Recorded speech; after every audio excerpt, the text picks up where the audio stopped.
everybody.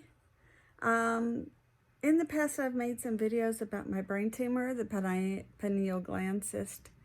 Well, that's 3 months healing now, but what I'm bringing to you is the truth about chronic pancreatitis. I have it. I've been diagnosed for 12 years, but have had symptoms much longer. It's just a very hard diagnosis to get. I have to be in bed a lot. I still work part-time, but nothing like I used to. The disease is miserable, and anyone who's never had it has no clue at the depth of pain that this can cause.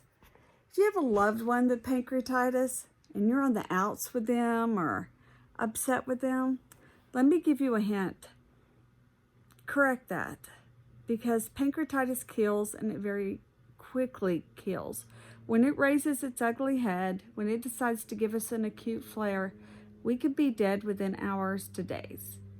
We lost another pancreatitis warrior in our group for something similar, and it just brings into perspective, which is what made me want to say something to you all today, that pancreatitis patients may seem alive and thriving one day, but all it takes is one bad flare for us to go into multi-system organ failure and die. In 2008, I went into multi-system organ failure, and I think some people didn't think it was that serious, so they didn't show up for me.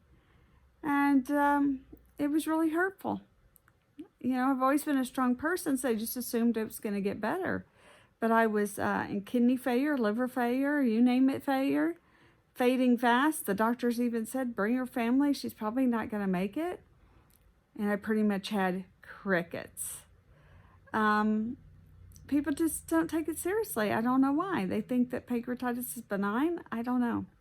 But I will tell you this, is that as a pancreatitis survivor, you see where I'm at. I'm in bed. It's my day off, and I worked yesterday, and it was a very exhausting day. Actually, I worked day before yesterday. It was a very exhausting day. Yesterday was not a bad day.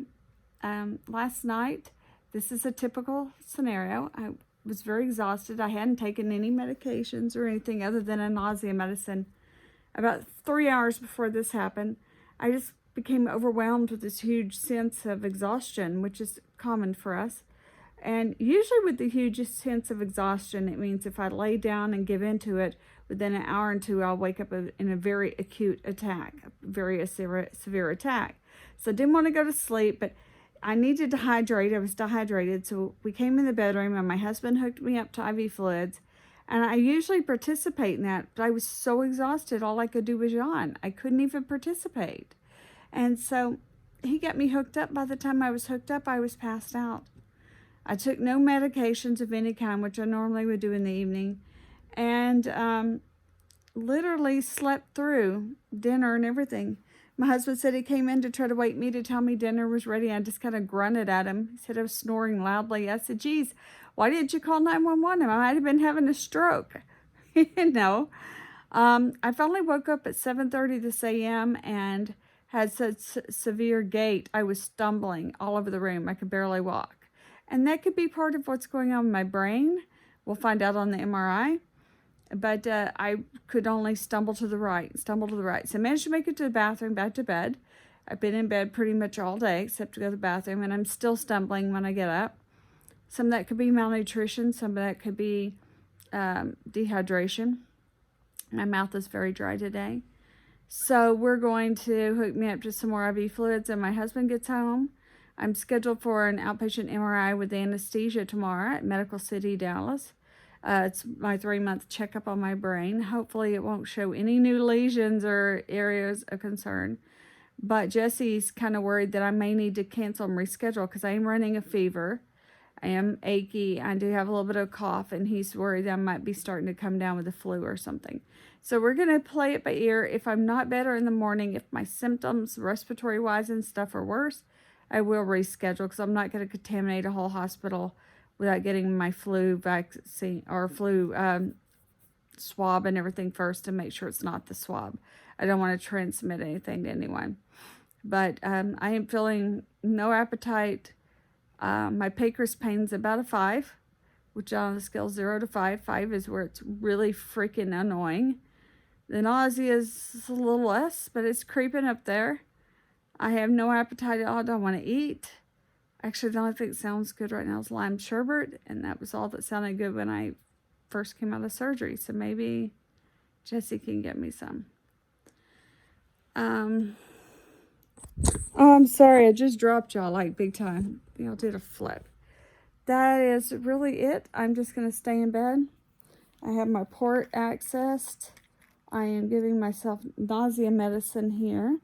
If you've never seen a port, this is a port. It's implanted. It's a disc implanted in the skin. And I can insert a needle through the skin into the disc and do a direct central line IV infusion.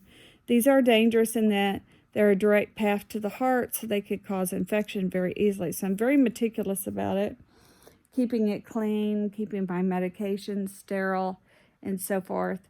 So I'm giving myself nausea medicine, and I'm about to give myself some pain medicine through it.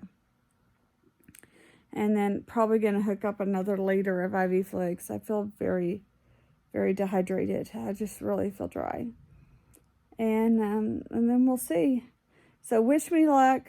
Hopefully I don't have a flu or something coming on. It's just my pancreas making me feel very yucky today. And we'll just close with the closing shot of the one and the only pancreas. He's the big star of it all. There he is. There he is. See him poking up there? Yeah, that's him. That's him. He's all in his glory, popping up there, saying, "Look at me, I'm king. I'm king of the world." What an asshole.